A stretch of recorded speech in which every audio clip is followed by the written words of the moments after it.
آہستہ آہستہ خرم کو سب یاد آنے لگا۔ سعدیہ روتے ہوئے اپنے کپڑے اٹھا کر بھاگ گئی۔ خرم خود کو ڈھکنے کے بعد اپنے بال مٹھیوں میں جکڑ کر سوچنے لگا، یہ میں نے کیا کر دیا؟ کیا ہو گیا تھا مجھے؟ وہ کتنا رو رہی تھی، مجھے رحم کیوں نہیں آیا؟ میں ایسا تو نہیں تھا۔ اس کا ضمیر ملامت کر رہا تھا۔ اچانک اسے سامنے ویل چیئر پر اس کی ماں باہیں پھیلائے بیٹی نظر آئی۔ مرحومہ ماں کو سلامت دیکھ کر اسے اپنی آنکھوں پہ یقین نہیں ہو رہا تھا۔ بڑھیا نے اسے پکارا، خرم! اس پہ بے خودی کی کیفیت طاری ہو گئی۔ چہرے پہ حیرانگی کی جگہ سکون بھری مسکان نے لے لی۔ وہ جا کر اس کی گود میں سر رکھ کے بیٹھ گیا۔ خرم: امی جان، آپ مجھے چھوڑ کے کہاں چلی گئی تھی؟ بڑھیا: ناراض ہوں میں تجھ سے، میری نافرمانی کی تھی، اسی کی سزا ملی ہے تجھے۔ دیکھ لیا نا اس مکار فریہ کا اصلی چہرہ؟ میری پسند سے شادی کی ہوتی تو آج بہت خوش ہوتا۔ خرم: مجھے معاف کر دیں امی جان، اب سے جیسا آپ کہیں گی ویسا ہی کروں گا۔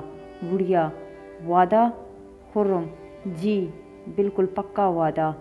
بڑھیا: تو نے سعدیہ کی زندگی برباد کر دی ہے، اب اسے کوئی نہیں اپنائے گا۔ مجھے وہ بہت پسند ہے، بالکل ویسی ہے جیسی بہو مجھے چاہیے تھی، معصوم سی کاٹ کی الو۔ میرے جھوٹ کو سچ مان کر میرا ہر حکم ماننے والی تو فریہ کو طلاق دے دے اور آج ہی سعدیہ سے کورٹ میرج کر لے۔ ابھی وہ سنبھلی نہیں ہے، اس لیے مزاحمت نہیں کر سکے گی۔ خرم: ٹھیک ہے، میں سعدیہ کو اپناؤں گا اور فریہ کو چھوڑ دوں گا۔ بیٹے کی فرما برداری دیکھ کر بڑھیا کا چہرہ خوشی سے کھل اٹھا۔ وہ ہمیشہ سے یہی تو چاہتی تھی۔ رات سے بھوکا منہ مسلسل رو رہا تھا۔ سعدیہ اسے نظر انداز کر کے روتی سسکتی اپنا سامان بیگ میں رکھتی رہی۔ آخر اس سے مون کا رونا برداشت نہ ہوا۔ وہ اس سے بہت اٹیچ ہو چکی تھی۔ جو بھی ہوا، اس کی سزا اس معصوم کو دینے پہ سعدیہ کا دل نہ مانا۔ وہ فیڈر بنا کر لائی اور اسے پلانے لگی۔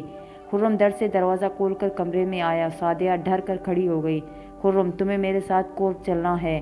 میں نے تمہاری بے حرمتی کی ہے، اب قانونی طریقے سے تمہیں اپنانا چاہتا ہوں سعدیہ، مگر میں ایسا نہیں کرنا چاہتی۔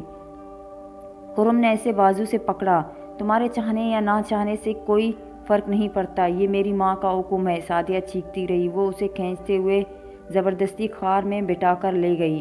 فریہ جیسے ہی گھر میں داخل ہوئی، مرجھائے ہوئے پھول پودے اور دن کے اجالے کے باوجود ہر طرف پھیلی ہلکی ہلکی تاریکی نے اس کا دل دہلا دیا۔ اپنے ہی گھر کی فضا آج سے اجنبی محسوس ہو رہی تھی۔ وہ اندازہ کر چکی تھی کہ اس کا گھر خالی طاقت کی لپیٹ میں آ چکا ہے۔ ابھی وہ وہیں کھڑی تھی کہ گیٹ پر خرم کی کار آ کر رکی اور اس کے ہاتھ سعدیہ کی سرخ دوپٹے اوڑھے اتری۔ اسے گھر دیکھ کر خرم نے غصے سے مٹھیاں بھینچی۔ اس کی سرخ آنکھوں میں فریہ کو اپنے لیے نفرت نظر آ رہی تھی۔ خرم: تمہاری ہمت کیسے ہوئی میرے گھر میں قدم رکھنے کی، بےہودہ عورت! فریہ چونکی۔ کیا ہوا ہے خرم؟ یا آپ کس انداز میں بات کر رہے ہیں مجھ سے؟ یہ میرا بھی گھر ہے۔ خرم: تمہارا گھر تھا، اب نہیں ہے۔ تمہارے کرتوت جان چکا ہوں۔ مجھے بیوقوف بنایا تم نے، میری ماں کو مار کر قید کر دیا، جادوگرنی ہو تم۔ فریہ تڑپ کر اس کے قریب گئی۔ نہیں، یہ جھوٹ ہے، آپ تو مجھے اچھی طرح جانتے ہیں نا خرم، پھر اتنا بڑا الزام کیسے لگا سکتے ہیں؟ خرم اسے بازو سے پکڑ کر خفیہ کمرے میں لے گیا۔ سعدیہ بھی ان کے پیچھے گئی۔ خرم: اگر میں الزام لگا رہا ہوں تو یہ سب کیا ہے؟ میرے ہی گھر میں ایسے گھناؤنے فعل کرتی رہی تم اور مجھے خبر تک نہ ہونے دی۔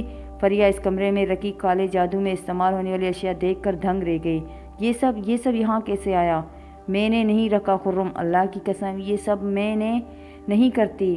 یہ کمرہ بھی میرا نہیں، آپ کی ماں کا تھا۔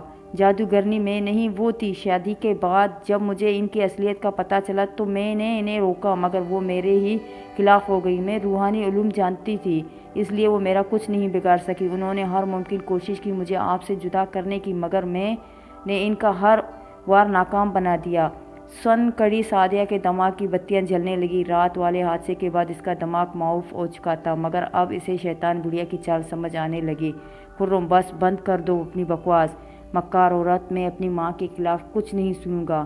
فریہ اس کے لب و لہجے پہ حیران تھی۔ اچانک اس نے کسی خیال کے تحت پوچھا، خرم آپ نے کہیں اپنی امی کے کمرے کا دروازہ تو نہیں کھولا؟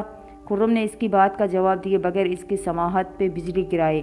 اب تمہاری اس گھر میں کوئی جگہ نہیں ہے فریہ، سعدیہ سے شادی کر چکا ہوں میں۔ دوستوں، اگلی قسط انشاءاللہ جلد آئے گی۔ اللہ حافظ۔